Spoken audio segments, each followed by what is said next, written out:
محترم سامعین، السلام علیکم۔ دل کے لیے تقویت کا باعث بننے والی بہت سی جڑی بوٹیوں اور پھلوں کا طب نبوی صلی اللہ علیہ وآلہ وسلم میں ذکر ملتا ہے۔ بہی بھی ایسا پھل ہے جو آڑو اور سیب سے مشابہت رکھتا ہے اور اس کا احادیث میں کافی ذکر موجود ہے۔ اس سے یہ بھی ثابت ہوتا ہے کہ بہی کھانے والی خواتین خوبصورت بچے پیدا کرتی ہیں۔ مردوں میں 40 افراد کے برابر قوت آ جاتی ہے۔ اس میں بیک وقت کئی طرح کے وائٹامن اور معدنیات شامل ہیں۔ بہی کا مربع اس حوالے سے بہترین غذا ہے۔ جو نہار منہ کھایا جائے تو دل کی بیماریوں سے بچا جا سکتا ہے۔ سنن ابن ماجہ میں حضرت طلحہ بن عبید اللہ رضی اللہ تعالی عنہ سے روایت ہے کہ میں رسول اللہ صلی اللہ علیہ وآلہ وسلم کی خدمت میں حاضر ہوا۔ آپ صلی اللہ علیہ وآلہ وسلم کے ہاتھ میں ایک بہی تھی۔ مجھے دیکھ کر آپ صلی اللہ علیہ وآلہ وسلم نے فرمایا، آ جا طلحہ، اسے لے لو،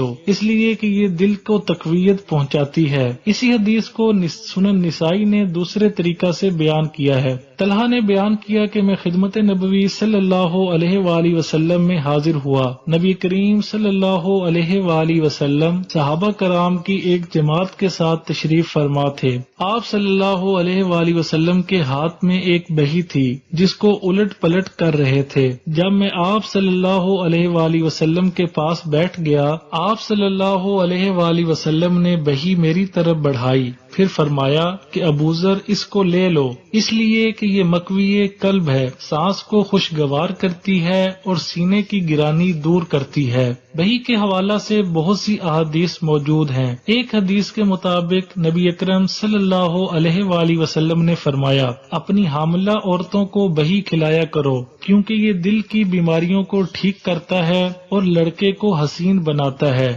حضرت عوف رضی اللہ تعالی عنہ بن مالک روایت کرتے ہیں کہ نبی کریم صلی اللہ علیہ وآلہ وسلم نے فرمایا، بہی کھاؤ کہ یہ دل کے دورے کو ٹھیک کرتا اور دل کو مضبوط کرتا ہے۔ نبی اکرم صلی اللہ علیہ وآلہ وسلم نے فرمایا، بہی کھاؤ کہ دل کے دورے کو دور کرتا ہے۔ اللہ نے ایسا کوئی نبی نہیں معمور فرمایا جسے جنت کا بہی نہ کھلایا ہو، کیونکہ یہ فرد کی قوت کو 40 افراد کے برابر کر دیتا ہے۔ بہی کو عربی میں صفر جل کہتے ہیں۔ اس کی سب سے زیادہ کاشت ترکی میں ہوتی ہے۔ پاکستان میں بھی پہاڑی علاقوں میں دستیاب ہے، تاہم پاکستان کے سوا دیگر ممالک میں اس کی کاشت تجارتی پیمانے پر ہوتی ہے۔ اتباع کا کہنا ہے کہ بہی کا مزاج ٹھنڈا اور ذائقہ کے اعتبار سے اس کا مزاج بھی بدلتا رہتا ہے، مگر تمام بہی سرد اور قابض ہوتی ہیں۔ میٹھی بہی میں ٹھنڈک کم ہوتی ہے اور زیادہ معتدل ہوتی ہے۔ ترش بہی کھانے سے قبض اور خشکی پیدا ہوتی ہے۔ بہی کی ساری قسمیں ہی بہت بہترین ہوتی ہیں۔ یہ قے کو روکتی ہیں، آنتوں کے زخم کے لیے بہت فائدہ مند ہے۔ اس کا مربع معدہ اور جگر کو تقویت پہنچاتا ہے،